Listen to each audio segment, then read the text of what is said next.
Welcome to igmGuru.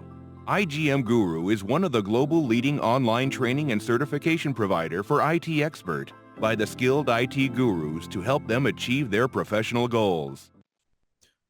All right. So EC2 is an infrastructure as a service, primarily used for creating a virtual machines or the virtual servers. As when we talked about the virtualization, we Yes. focused on two types of a virtualization: bare metal virtualization and the hosted operating system Correct. virtualization. Yep.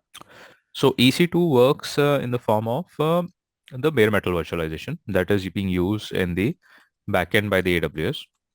And it allows us to create the virtual servers or the virtual machines, just like we work in the on-prem environment. So in the on-prem data centers, we have the full access of the server, but here we get the access of the AWS infrastructure in the form of a virtual servers. Now, what we can do with those virtual servers, you can install any kind of an operating system. Let's say if you want to work on Windows, so you have all set of Windows versions available. If you want to work on, let's say Linux, then we have different Linux versions also available. Red Hat is there, Ubuntu is there, CentOS likewise. And once this OS or the guest operating system is installed on your virtual server, then over that you can customize it based on your need and the requirement. You can install your applications, you can install your runtime environments and host your applications. Even you can use it for creating a databases as well. So ideally, it is primarily used for giving you an infrastructure access only. Later on, whatever you want to do with that infrastructure, it is your responsibility. Along with that, not only EC2 allows you to create a virtual servers or the virtual machines, it also allows you to add on some additional functionalities as well. That includes load balancing functionality. If you want to do a load balancing between your various different applications environments. It also helps you to provide you the scaling functionalities. So you can do a vertical scaling, you can do a horizontal scaling, even you can do an automate scaling as well, which we call it as auto scaling. Other than that, it gives you an opportunity to take the backups, snapshots, create backups of your volumes, take the data from your storage devices, copy the images, get the images from various different cloud environments also. So a lot of customizations you can do it with the EC2. EC2 service is a very popular service on the AWS, or I would say that it is most widely used service on the AWS. And the other factor of using the EC2 is that it is a very cheap service in terms of costing perspective. So Right. what happens is, let's say when you create a virtual server or a virtual machine, so it charges you for running that virtual machine. So let's say if you run it for 1 hour, 2 hour, 3 hour duration, accordingly the billing would happen, right? And apart from that, it gives you a lot of type of servers that you can select based on various different capacities, computing capacities. That includes different CPU resources, RAM, hard disk. You can customize it. You can even select how much RAM you want, how much CPUs you want. You can even add the graphical processor or the GPU units as well. So if you can see my screen, I have already logged in into the AWS console, and if we have to open up the EC2 service, either we can search for it. So this is a search tab on the AWS console. From here, we can actually search for various different services if we know the name of that. Otherwise, the best way is we have this navigation menu. So if you click on this navigation menu, or if you click on this particular services section, so when you click on the services section in the left column, you get the list of all the service categories. Okay. Right. At the left column, these are the categories based on the technologies that you can run on the AWS. So if you want to work on analytics, for example, so for analytics, we have various different type of services. You can select out of them. Athena is there, Cloud Search is there, EMR is there, Data exchange is there. Likewise, if you want to work on compute, for example, so you have compute option, and at the right side, you have all the compute related services. That includes App Runner, EC2, Elastic Beanstalk, Lambda, likewise. Compute section means that you have the option to create the infrastructure, or you have an option to work on the servers for hosting your applications. Just like we have an example of EC2 here. Then we have a Beanstalk, which is a PaaS service, Lambda, which is also a very important service in terms of serverless environments. In case if you want to further look into some services related to storages, databases, so if you go to the database section, so at the right side, you get all the possible database services. So this way you can actually, instead of looking for the services randomly, from the technology section point of view, you can filter it out. What are the functionalities of each and every services? Because here, if when you click on the database and at the right column, you get all the database services, you'll get to know that, okay, DocumentDB is used for database only. DynamoDB is used for NoSQL database. Okay. So we do not have to work on almost all the sections of the technology, because there are some sections of technology which might not be required. Let's say game development, Internet of Things, or robotics, satellite, quantum technologies. These are not part of the course, but at least if you want to explore, you should be knowing how you can actually navigate it. So for the EC2, EC2 is Elastic Cloud Compute. It is part of a compute section. You can just search for it. You can navigate to it. Otherwise, in the recently visited section also, you can open up that service from here as well. So when you click on the EC2,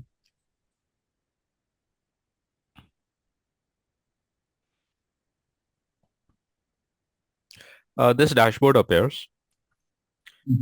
And this is where we have to work entirely on the EC2 service. Okay. So first thing is that when you work on the EC2, it is a region dependent service. So you need to find your region. You need to select your region. And by default, I am working in the North Virginia as of now. And here, what is required is we need to create the instances. Instances are actually the virtual machines.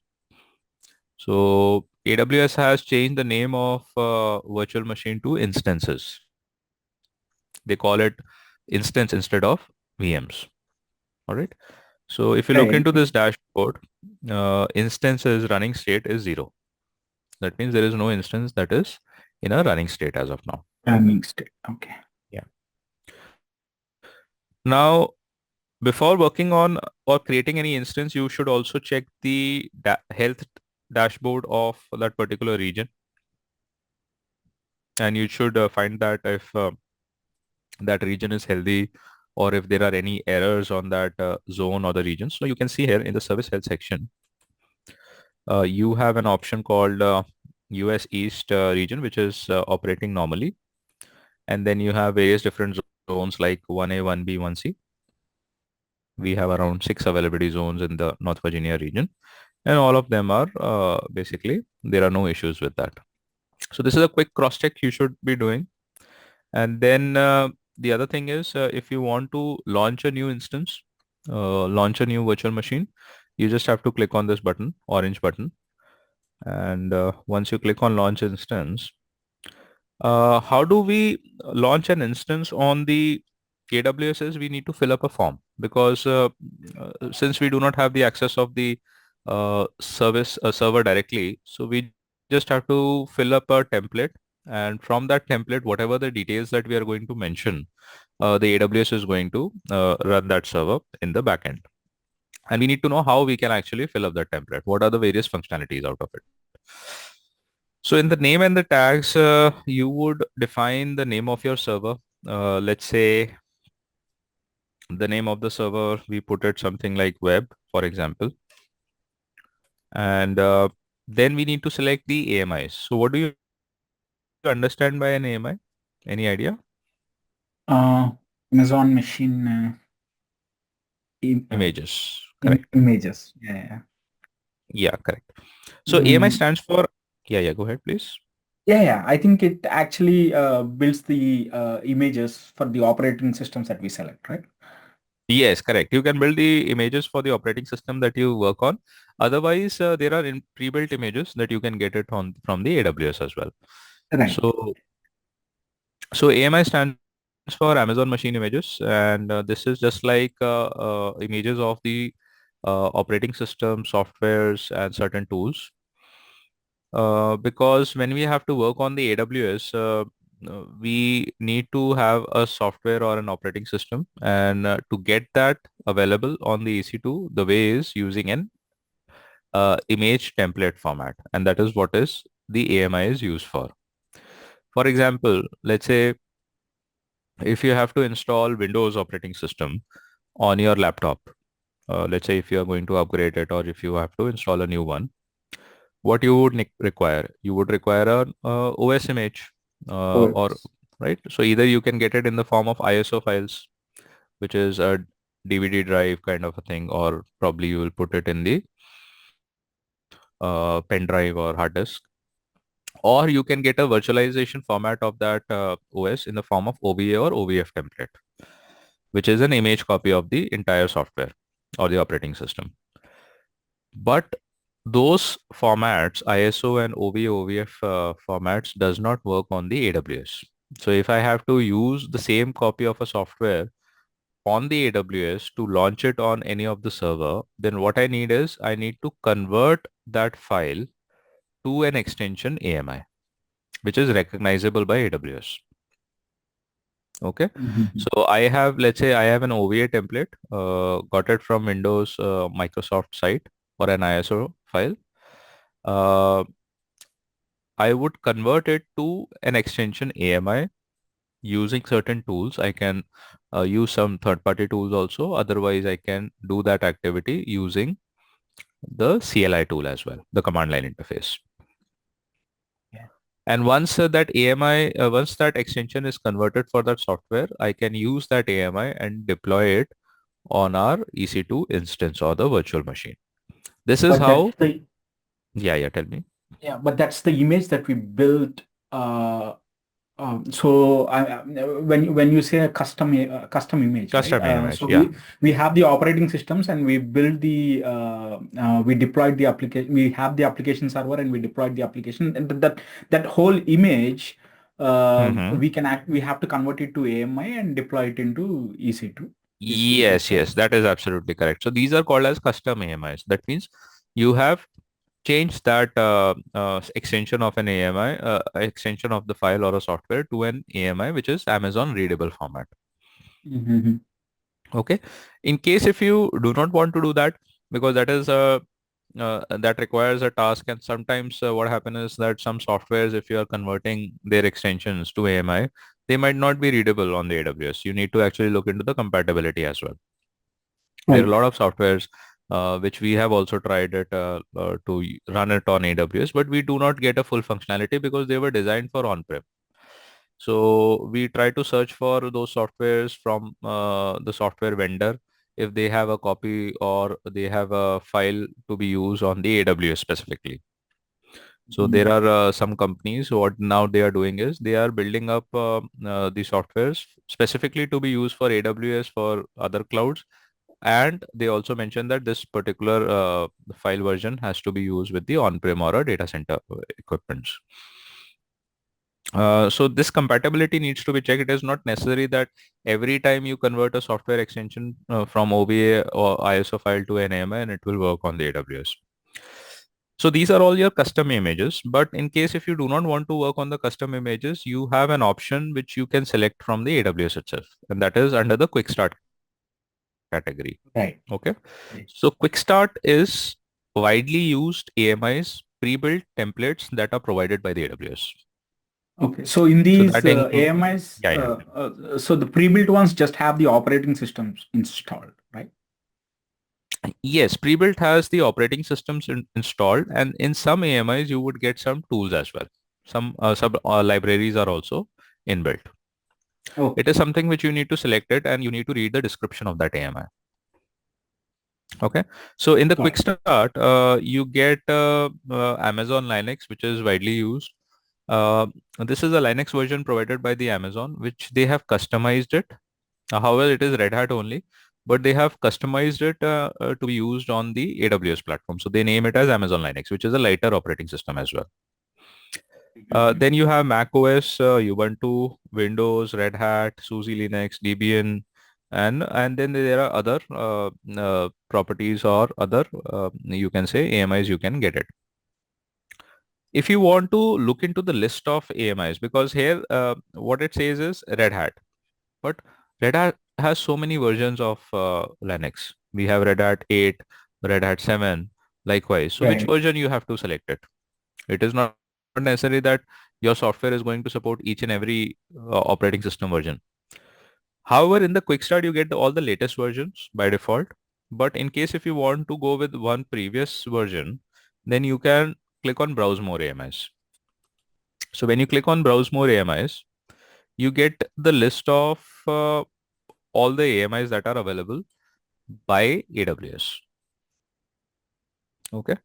So here you can see we have an Amazon Linux 2023 AMI available, and what all things that comes with that AMI, you can read it. It's a general purpose Linux based operating system that comes with the 5 year of long-term support. It does not give you any kind of libraries that are installed already. But if you look into the second AMI, which is Amazon Linux 2 AMI, HVM, along with the Linux, it also gives you some utilities and the libraries and software packages that have already been added. Okay. Other than that, let's say if you want to filter out the AMIs, so you can go to the left column and under the OS category, you can select all Windows, for example, and you would get the list of only the Windows AMIs. So here you can see now we have a latest one available, which is Microsoft Windows Server 2025 base. So this was not existing a few months back. It is the latest one that has been announced by the AWS and the Microsoft. What do you get in this particular AMI is you get the 225 data center server edition. But in case if you want any other AMI, so you can go ahead with 2022 also, 2019 we have 2016. And if you go with this AMI, what does it offers you? It gives you Windows Server 2022 with the SQL database engine installed.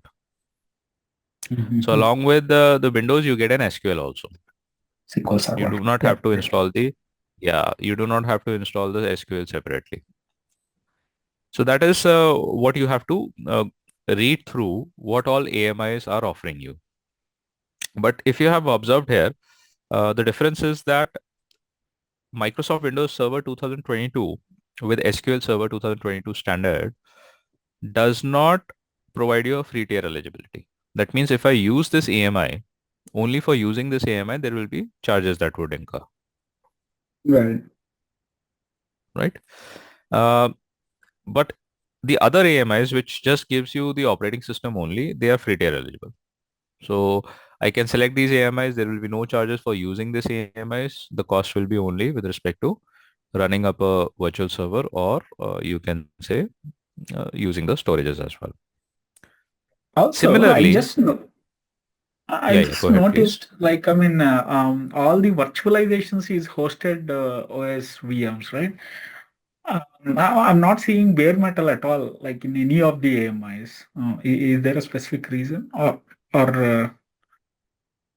Could be a possibility because hosted operating system virtualizations are faster as compared to bare metal virtualization, and then it becomes easier to migrate them in terms of failure as well. Because the hosted operating system virtualization, in that case, the virtual machines, you can move it or migrate it. Let's say if a server failure happens or infra failure happens, you can easily migrate it to another infra using various different virtualization techniques.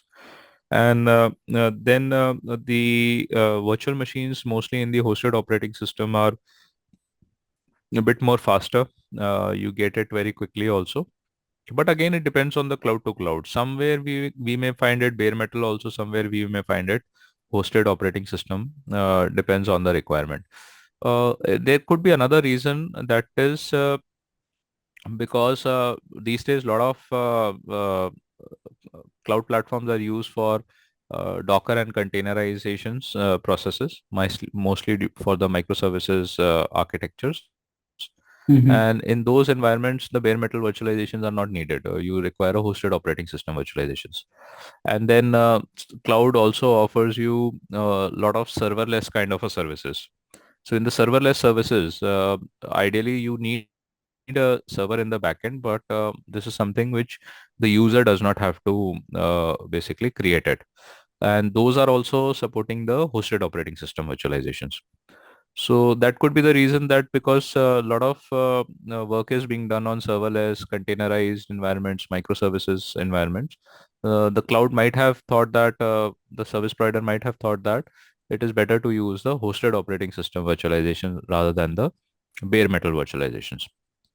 Okay. What happened is that mostly the hosted operating system virtualization better supports the microservices environments, whereas the bare metal virtualizations supports the monolithic kind of an architectures, which can help you to just create a virtual machine or a VM. So for EC2, it is good because you have to create a virtual machine, then it is fine. But what about the other services? Let's say if I work on Lambda, if I work on RDS, or if I work on some other services like Kubernetes or container services, ECS. In those environments, if in the backend they use a bare metal virtualization for creating a VM, it would be a lot of cost that would incur for the cloud service provider, and they will not be able to provide the full efficiency of their infrastructure. And that could be the reason that they are now moving more on the hosted OS virtualization as compared to the bare metal virtualization. Okay. Oh, yeah. Thanks for watching the video. For full course, please visit www.igmguru.com and enroll today.